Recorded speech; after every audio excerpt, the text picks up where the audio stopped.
राधे राधे, जय श्री कृष्णा। मैं सीमा सिंह आप सभी धर्म प्रेमियों को सादर प्रणाम करती हूँ। आज मैं आपको बजबारस की एक पौराणिक कहानी सुनाने जा रही हूँ। अगर आप बजबारस का व्रत करते हैं तो आपको कहानी जरूर सुननी चाहिए, इससे व्रत का पूरा फल मिलता है। आइए अब हम बजबारस की एक प्राचीन कहानी सुनते हैं। एक बार की बात है, एक गाँव में बहुत अकाल पड़ा। गाँव के साहूकार ने एक तालाब बनवाया, परंतु उसमें पानी नहीं आया। साहूकार ने बड़े बड़े पंडितों से पूछा कि तालाब में पानी क्यों नहीं आ रहा है। तब एक काशी के पंडित ने कहा कि तुम्हारे दोनों पोतों में से एक पोते की बलि दोगे तो ही तालाब में पानी आएगा। साहूकार चिंता में पड़ गया। वह सोचने लगा कि पोते की बलि कैसे दूं, क्योंकि अगर बेटे की बहू से कहूँगा तो वह ऐसा करने नहीं देगी।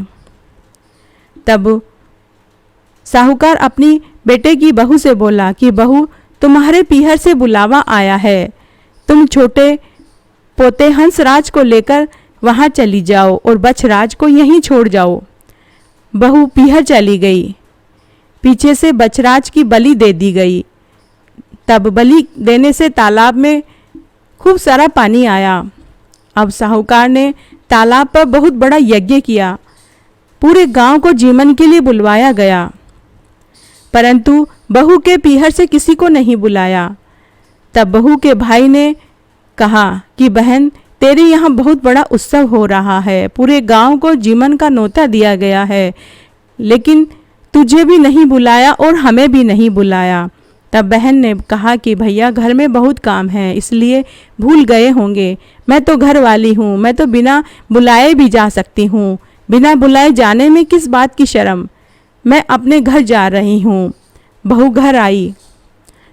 साहूकार सास ससुर को बहुत डर लगा कि बहू अगर पूछेगी तो क्या जवाब देंगे, परंतु फिर भी सासू ने बहू से कहा कि बहू चलो, बजबारस है, हम तालाब की पूजा करेंगे। दोनों पूजा करने लगे। सासू ने कहा कि बहू, तालाब की किनार कंसुबल से खंडित करो। बहू बोली, मेरे तो हंसराज और बछराज हैं, मैं क्यों खंडित करूं? सासू बोली, जैसा मैं कहती हूँ वैसा करो।